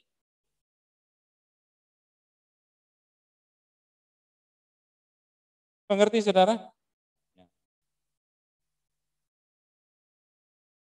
perceraian dibenci oleh Allah. Malaiki 2 tadi katakan, aku membenci perceraian. Tapi banyak gereja yang mengatakan kalau zina boleh. Ahok pun menggunakan ayat itu, saudara, kecuali karena zina. Sehingga melegalkan dia untuk menikah dengan siapa namanya tuh, ajudannya gitu ya. Puput, Pak. Nah, atau kalau ada orang-orang yang mau menikah lagi, cari gereja yang boleh menikahkan. Dulu kan di Cornerstone ada pilot yang mau menikah. Saya tanya dulu, dia mau numpang nikah di sini ya, alasannya apa? Alasannya saya tanya, Bapak sudah pernah menikah? Pernah, tapi cuma nikah gereja, bukan nikah catatan sipil. Wah, itu lebih gawat. Seolah-olah bahwa nikah catatan sipil lebih hebat daripada nikah gereja. Ketika saya tanya, sudah nikah gereja kamu mau kawin lagi? Gitu kan. Saya enggak bisa, maaf saya enggak bisa. Ya. Itu berdosa di hadapan Tuhan. Meskipun tidak nikah catatan sipil, tapi kamu sudah diberkati. Berdosa orang yang menceraikan istrinya, saya bilang begitu. Perceraian tidak diperbolehkan dengan alasan apapun termasuk zina. Lihat, Alkitab menjelaskan hal ini dari apa? Kamu tahu kisah Gomer? Hosea. Dia diperintahkan untuk menikahi seorang pelacur terkenal pada waktu itu. Hosea. Hosea disuruh menikahi Gomer. Pelacur yang rendah. Dibawa pulang, dinikahi. Tapi kemudian sebulan, 2 bulan awet. 3 bulan kemudian dia pergi lagi ke rumah pelacuran. Pelacur lagi. Gitu kan. Diambil lagi sama Gomer. Sama Hosea. Ya. Pelacur lagi, diambil lagi. Dia tidak bercerai, saudara. Kalau ayat yang tadi dikatakan kecuali karena zina, maka Hosea akan menceraikan Gomer, tapi itu tidak dilakukan. Karena itu gambaran sifat Allah. Siapa Gomer itu? Siapa yang tahu? Ada yang tahu siapa Gomer itu? Kenapa Allah tidak menceraikan? Kenapa Hosea tidak menceraikan? Gomer itu adalah gambaran saya dan saudara. Coba bayangkan kalau Hosea menceraikan Gomer. Habislah Gomer, saudara. Saudara bayangkan bagaimana Yesus menceraikan kita, saudara gerejanya. Tahu gak saudara? Saudara sudah ditebus oleh Yesus. Dan kemudian saudara diberikan berkat, tapi kita masih saja melacurkan diri kepada iblis. Jadi itu yang mau Yesus tekankan khotbah di atas bukit. Lihat itu, gambaran di perjanjian lama itu. Gomer dan Hosea. Jadi Yesus mau mengabarkan bahwa pernikahan itu adalah kesetiaan, pengorbanan. Saya mengajar setiap orang-orang yang konseling pernikahan dengan kami. Ya, menikah adalah melayani. Bukan dilayani. Itu hal yang tertinggi. Ketika saudara menikah, saudara dipanggil untuk melayani. Kalau suami atau istrimu mungkin sudah tidak bisa melayani lagi, apakah jadi alasanmu untuk engkau berpaling daripadanya? Kenapa banyak perceraian terjadi? Karena konsep ini saudara keliru. Waktu kita dipanggil untuk melayani, maka tidak ada komplain. Ya. Tidak ada apa? Komplain. Jangan mengeluh. Dulu aja kelihatan baik, sekarang buset. Pelitnya minta ampun. Ingat perkataan ini, kita ini melayani, bukan untuk dilayani. Kita saling mengasihi, itu konsep yang paling benar.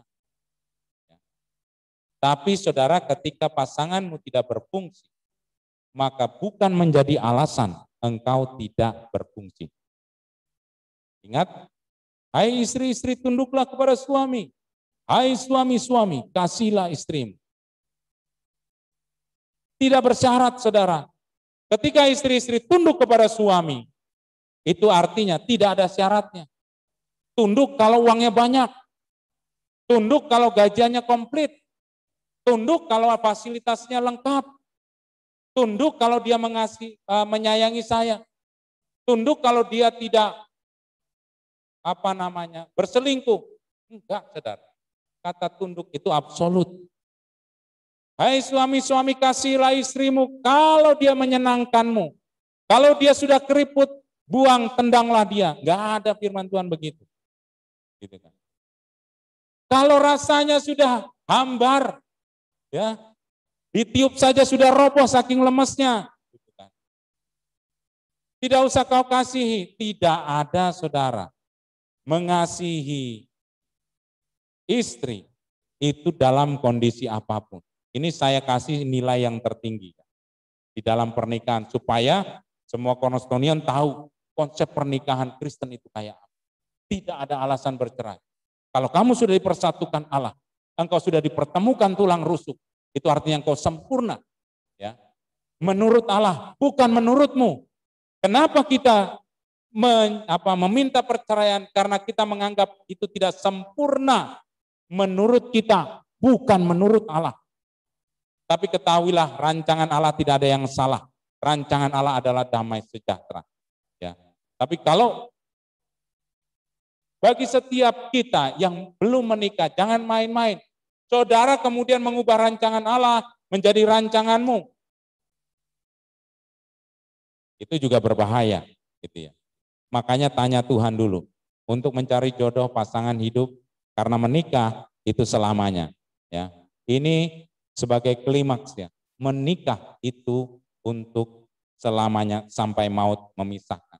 Di tengah jalan tidak boleh ganti. Makanya baik-baik berpikir. Ya, tanya Tuhan, libatkan Tuhan. Jangan hanya cinta semalam, besok langsung kawin. Gitu. Nggak boleh. Ya, harus dipikirkan baik-baik. Karena kita akan menikah selama kita hidup. Itu gambaran saudara. Dengan siapa kamu menikah? Apakah itu akan menjadi surga atau neraka? Ya kan? Demikian juga menjadi gambaran kita. Siapa mempelai pria kita nanti? Apakah Lucifer atau Tuhan Yesus? Kalau mempelai kita adalah Tuhan Yesus, maka selamanya engkau akan hidup bersama dia. Tapi kalau mempelai kita Lucifer, kita akan tersiksa habis di api neraka. Nah, makanya itu menjadi gambaran pernikahan itu bukan main-main. Bapak sangat menegaskan, meng-highlight masalah ini. Kenapa? Saya tidak mau ya kalian itu binasa. Ya. Kalian yang sudah menikah, jaga pernikahanmu baik-baik, kudus, berkenan di hadapan Tuhan. Jangan ada pikiran untuk bercerai. Jangan ada pikiran untuk berpisah. Sebab itu bukan rancangan Allah. Ya. Rancangan Allah adalah rancangan damai sejahtera. Percaya apa yang Tuhan jadikan buat saya dan saudara, itu adalah yang terbaik. Oleh karena itu serahkan saja kepada Tuhan. Ingat waktu kita diberkati di altar, ya, saudara yang sudah menikah pasti diberkati kan? Tidak ada yang kemudian tidak diberkati. Yang menikah secara resmi di hadapan hamba-hamba Tuhan, saudara ditumpang tangan, diberkati. Lihat bahwa itu materai. Tuhan menjadi pemimpin kita. Dia juga bertanggung jawab atas kehidupan pernikahan kita. Nah, oleh karena itu ketika menghadapi masalah, mungkin pasanganmu selingkuh, mungkin engkau ada kesulitan, tidak ada penghasilan dan lain sebagainya, di dalam lembaga pernikahan ada Tuhan Yesus. Ya, waktu kita diberkati, Tuhan Yesus ada menjadi jaminan buat kita. Oleh karena itu datang ke tahtanya. Jangan saudara kemudian sombong dan berbuat kemudian berdasarkan kekuatanmu. Jangan. Kalau ada masalah di dalam pernikahan, itu sampaikan. Masuk kepada tahta kasih karunia. Makanya pernikahan harus diberkati karena itu melibatkan Allah itu sendiri. Jadi ketika ada masalah, saudara jangan kemudian ungkapkan di Facebook, suamiku selingkuh, aku sakit hati, istriku pergi dengan orang, gitu kan. Rasanya bagaimana? Nggak usah kamu share di Facebook, Instagram, bikin posting yang aneh-aneh, saudara. Engkau posting di kerajaan Allah, datang ke tahta kasih karunia. Maka saya percaya, tidak ada perceraian di muka bumi.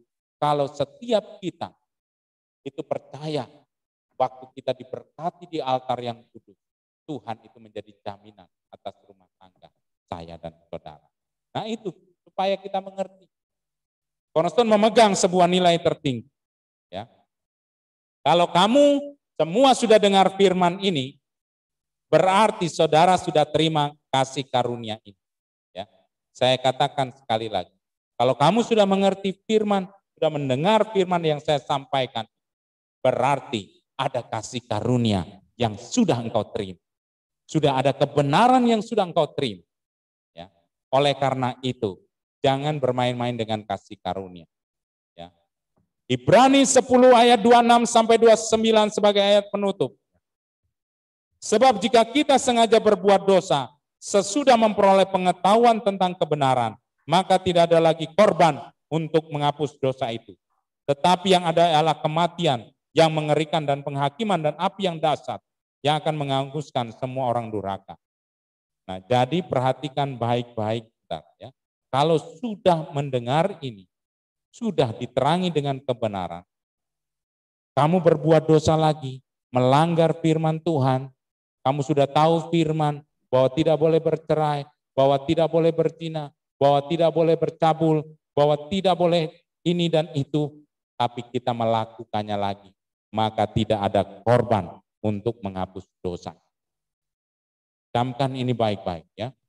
Jadi konsep pernikahan Kristen, kalian harus tahu, kalian harus sadari bahwa pernikahan Kristen adalah kudus, pernikahan Kristen adalah monogami, pernikahan Kristen harus diberkati, pernikahan Kristen menjauhkan dari perzinahan.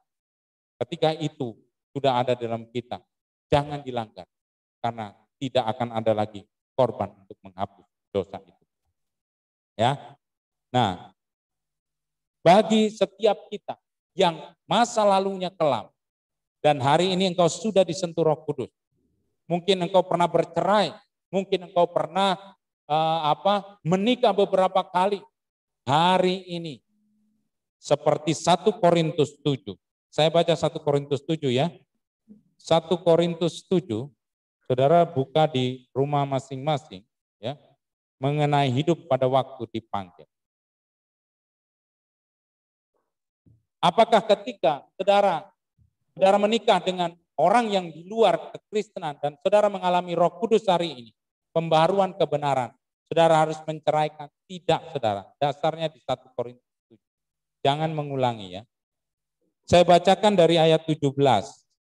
Selanjutnya, hendaklah tiap-tiap orang yang tetap hidup seperti yang ditentukan Tuhan baginya dan dalam keadaan seperti waktu ia dipanggil Allah. Inilah ketetapan yang kuberikan kepada semua jemaat. Kalau seorang dipanggil dalam keadaan bersunat, janganlah ia berusaha meniadakan tanda-tanda sunat itu. Dan kalau seorang dipanggil dalam keadaan tidak bersunat, janganlah ia mau bersunat. Sebab bersunat atau tidak bersunat tidak penting. Yang penting ialah mentaati hukum-hukum Allah. Baiklah tiap-tiap orang tinggal dalam keadaan seperti waktu ia dipanggil Allah. Adakah engkau hamba waktu engkau dipanggil? Itu tidak apa-apa.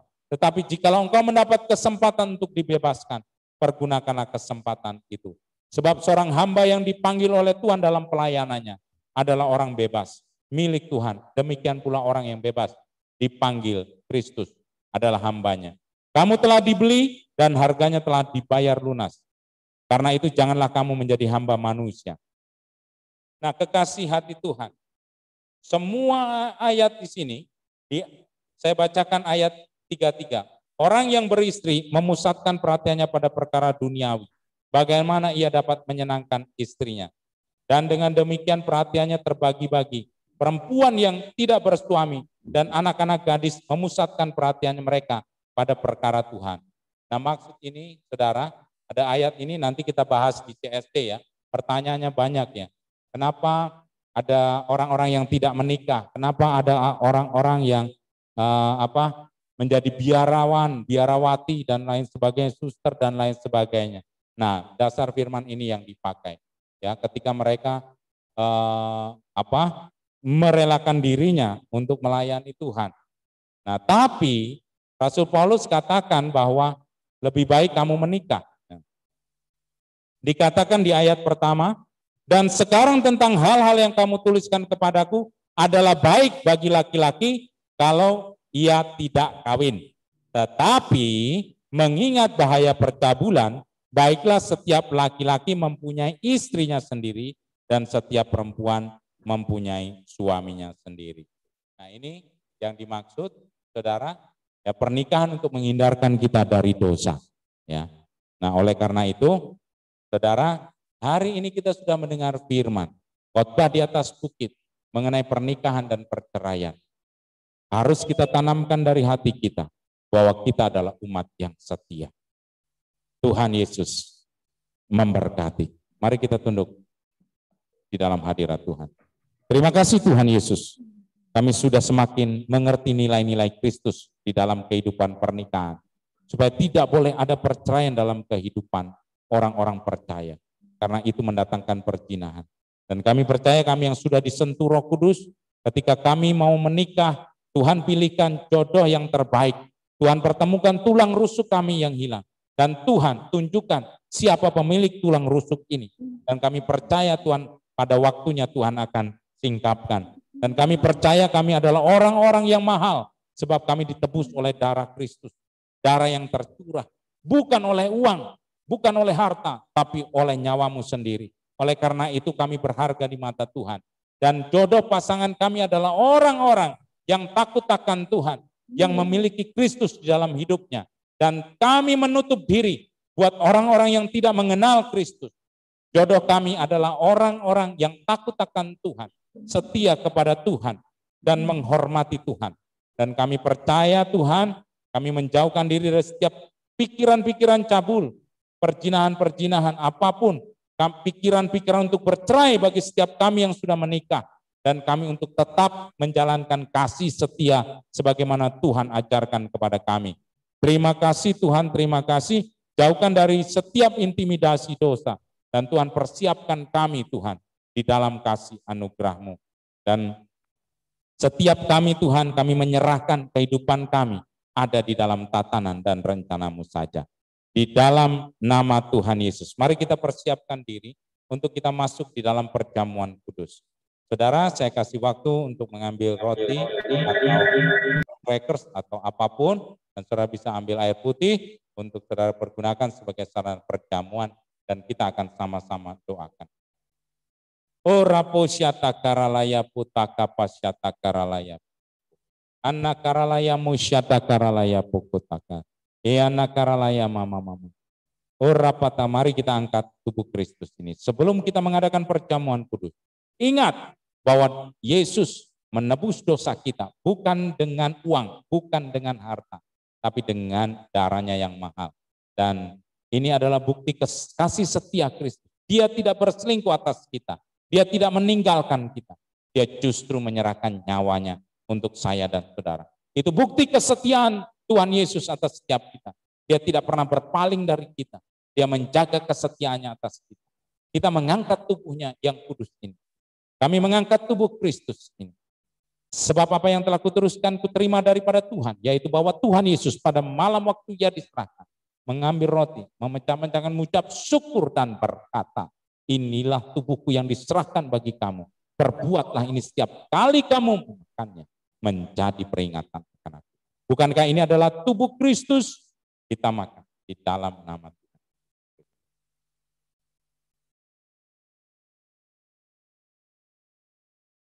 Kita angkat cawan darah Kristus. Engkau yang hari ini sakit, engkau yang berbeban berat, engkau yang mengalami keletihan di dalam kehidupanmu, baik secara jasmani maupun rohani, angkat dan deklarasikan bahwa bilur-bilur Yesus yang kita angkat ini menyembuhkan kita dari sakit penyakit kita, kesedihan kita, apapun penderitaan kita, dibasuh oleh kuasa darah ini. Dan setiap dosa pelanggaran kita dibasuh oleh kuasa darah Kristus ini. Kita angkat cawan darah ini, demikian juga yang mengambil cawan sesudah makan lalu berkata, cawan ini adalah perjanjian baru yang dimateraikan oleh darahku. Perbuatlah ini setiap kali kamu meminumnya menjadi peringatan akan aku. Bukankah ini adalah cawan darah Kristus? Kita... Terima kasih. Terima kasih. Mari kita berdoa, doa Bapa kami. Bapa kami yang di surga, dikuduskanlah namamu, datanglah kerajaan.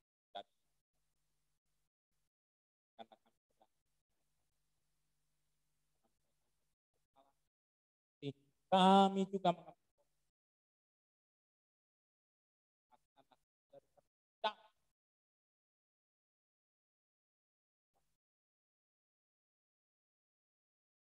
amin. Mari kita angkat tangan kita mau akhiri ibadah hari ini. Adit bawa gitar?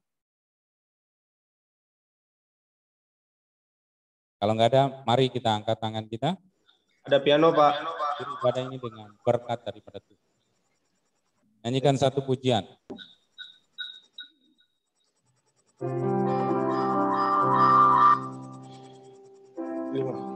Terima kasih Tuhan. Memuji kebesaran-Mu,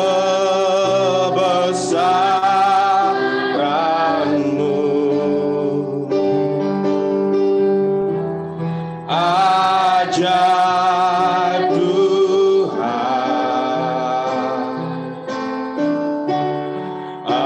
ajaib Tuhan, kami memuji,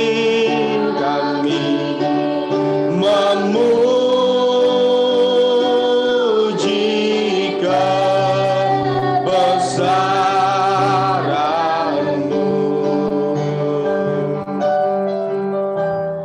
ajaib Tuhan,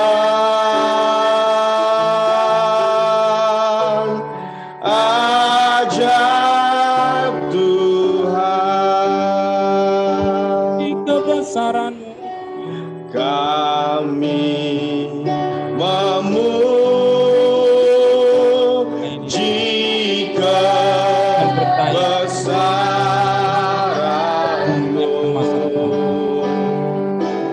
baik yang kami belum menikah, Ajaib Tuhan,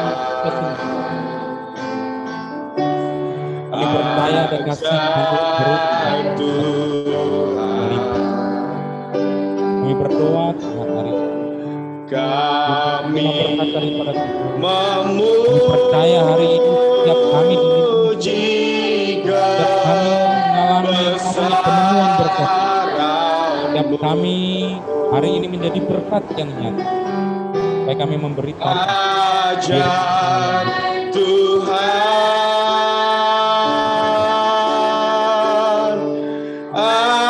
ajaib Tuhan. Mari angkat tanganmu di hadapan Tuhan memberkati engkau dan melindungi. Tuhan berjalan di depanmu dan dia berperang gantikan. Apapun yang kau hadapi hari ini, nama Tuhan Yesus berkuasa. Janganlah takut, janganlah gusar, janganlah bimbang. Sebab ada kekuatan Allah menopang langkah hidupmu. Apa saja yang kau kerjakan Tuhan buat berhasil. Tuhan menjauhkanmu dari setiap virus-virus, sakit penyakit, kecelakaan, roh maut. Engkau dilindungi Tuhan dengan tangannya. Dan biarkan hari ini Tuhan menghadapkan wajahnya atasmu dan menyinari dengan sinar kemuliaan dan memberkati engkau dengan damai sejahtera. Lumbung-lumbungmu semua diisi penuh, tidak ada yang kekurangan. Semua belalang pengirik dihalau dari hadapanmu. Dan segala apapun yang kau pergumulkan, Tuhan hadir buatmu. Dan hari ini semua berkat ini berasal daripada Allah Bapa, Tuhan kita Tuhan Yesus Kristus, dan kuat kuasa Roh Kudus yang melingkupi kita mulai hari ini sampai selama-lamanya. Yang sudah terima berkat, sama-sama katakan Amin. Amin. Tuhan Yesus memberkati. Tolong dipoto dong Mas Adit. Yang pakai laptop. Mari buka kameranya. Open cam. Tuhan berkati terbuka. Halo, Ayo buka Halo. kamera, kita take video. Take foto.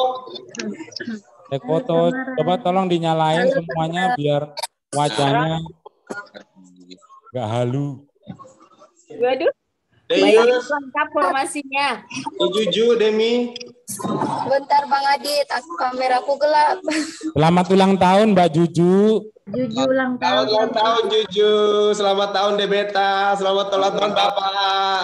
Iya. Ulang tahun semuanya. Selamat Danang PC. Ayo Di, Apa kabar? ayo Di. 2, Bentar. Udah. tahan. Lagi 1. 1, Mbak Endah udah nggak ada po. 3. Kok Ibu Dewi Rijani nggak ada itu, nggak buka kamera?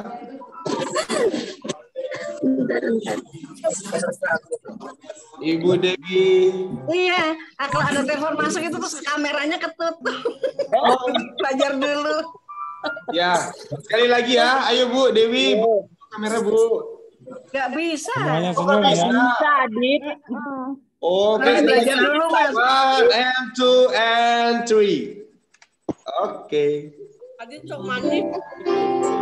Juju, happy birthday. Begitu. Halo Juju, selamat ulang tahun. Teko. Kak Roni nggak ada ya? Stefani. Iya, ini Salam Bang Adit. jadi Desi. Dadah Jumina. Tamara. Halo Ibu. Bu, Ibu, saya pamit dulu ya, Bu. yo Bu Dadah. Dewi dan Mbak Mbak Endah. Dah. Dadah. Halo, selamat siang. Selamat siang. Selamat hari Ibu.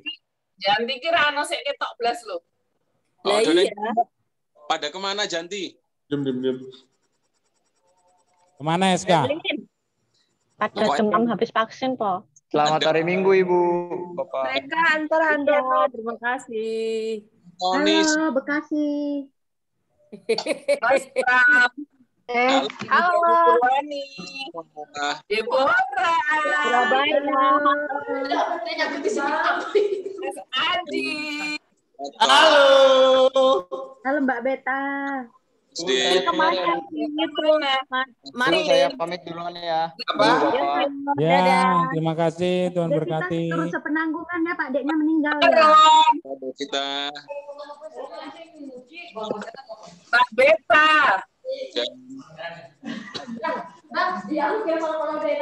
apa? Mbak Beta Nggak on cam. Aku tuh mau keluarin kirain kola-kola tinggal dulu. Tapi masih ada dong. Indri. Ada. Indri itu loh. Iya. Baik-baik ya. Indri apa Indri? Siapa yang dipanggil? Ada semua, terima kasih Pak. Terima kasih. Yuk, Pak. dadah. Terima kasih. Bye bye. Ya, Tante Ana. Dah. Bye bye. Dan berkati ya. Tuhan Yo, berkati. Pram. Ini loh. Halo Ibu. Hai. Halo Ibu Dewi. Ayam. Kalau mau dimakan ini tuh. Oh, nah ini tuh ada suara. Ngomong aja dengar. Mana yang muka kami apa? Kan munculnya muka kami. Halo Ibu. Halo Ibu. Halo. Kan satu ruangan ya? Sedulu muka kami apa? Cantik dulu kita Ibu. Ya. Belum. Nggak sopan lah lagi ngomongnya. Ngapain gitu apa? Iya. Belum siapnya kami loh Pak. Yo. Kak. Demi. 1, 2. Lihat mana ini? Lihat itu Pak. Oh, ulang. Ulang Pak. Bung Susi nih. Ayo abang. Ayo, Dit cepetan. 1, 2,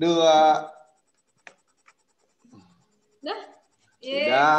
3. Ya. Selamat hari Minggu semuanya ya. Selamat Sehat hari Minggu. semua ya. Kalian udah divaksin semua apa Dit itu, Dit? Belum, jadwalnya masih penuh. Siapa yang belum? Dit? Ini mereka 2, 3 Devi. Apanya bang? Bapak. Bung itu sama Bapak lagi sama Bapak. Selamat hari Minggu Bapak. Bung Su. Bapak. Selamat hari Minggu. Enggak. Stek lagi sama Bapak belum? Oh, selamat Bapak. Oh, iya. 1, 2. Belum. Kenapa sih Adit itu? Udah pun nggak mau dibilang. Loh, kan 1, 2, 3-nya sendiri. Abang ini. Tuh, Bapak tuh. Bilang ya kalau udah bilang. 1, 2. Kau kena kau. Abang cuma jangan. Oh, kau kena kau. Punya kayak gini. Adit. Ya. Itu apa? Nanti tak kirim formnya yang belum vaksin. Kalau mau vaksin ada pilihan tanggal. Vaksinnya di Harjolukito, Dit. Harjolukito itu mana, Bu? Janti itu loh, Lanut. Oh, iya. Yang ngadain Pantirini. Kalau nggak salah tanggal 7, 12, 21, 2 berapa gitu lupa. Nanti tak